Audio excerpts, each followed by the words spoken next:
హడావిడి మొదలైంది. హైదరాబాద్ మెల్లగా ఖాళీ అవుతోంది. జనాలు వాళ్ళ ఊళ్ళకి వెళ్తున్నారు. మరి సంక్రాంతి అంటే ఇంతేనా అంటే కాదు, సినిమాలు కూడా ముఖ్య భాగమే కదా.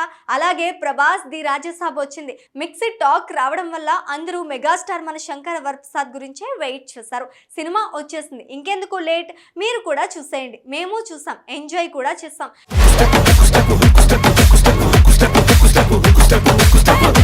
థియేటర్స్ లో రాత్రి నుంచి ఫ్యాన్స్ సందడి మామూలుగా లేదు. ఫుల్ ఒకేపెన్సీ, ఇంతకన్నా ఏం కావాలి అంటున్నారు సినిమా చూసి. ఫ్యాన్స్ ఆనందాన్ని చూసి అబ్బా అనిల్ రావుపుడి మళ్ళీ సంక్రాంతికి అదరగొట్టాడు అంటున్నారు. ఇక రివ్యూ ఆల్రెడీ చూసేసాం కదా.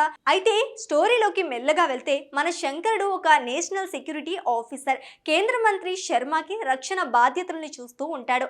వాళ్ళ ఫ్యామిలీతో క్లోజ్ గా కలిసిపోయి ఆ ఇంటి వాడైపోతాడు. కానీ అతనికి ఒక ఫ్లాష్ బ్యాక్ ఉంటుంది. నైనాతో ప్రేమ, పెళ్లి, పిల్లలు, విడిపోవటం అంతా జరిగిపోతోంది. ఆ సంగతి మినిస్టర్ తెలుసుకుని వరప్రసాద్ ని బోర్డింగ్ స్కూల్లో చదువుతున్న తన పిల్లల దగ్గరికి పంపిస్తాడు. ఆ ఎమోషన్స్ పండించడంలో మెగాస్టార్ కి మించిన వారున్నారు. అయితే శంకర్ అసలు భార్యతో ఎందుకు విడిపోయాడు, వాళ్ళ పెళ్లి ఎలా జరిగింది, పిల్లలు తండ్రిని ప్రేమగా పలకరిస్తారా లేదా, ఈ సినిమాలో వెంకీ రోల్ ఏంటి, చిరుకు ఎలా హెల్ప్ చేస్తాడు అన్నది పెద్ద తెర మీదే చూడాలి. ఇక cinema opening day collection overall గా ఇప్పటి వరకు 25 కోట్లు అని సమాచారం. ఇంకా ఇది పొద్దున్నే, మధ్యాహ్నం, సాయంత్రం, ఈ రోజు రాత్రి కలెక్షన్ తో రికార్డ్ సృష్టించడం ఖాయం.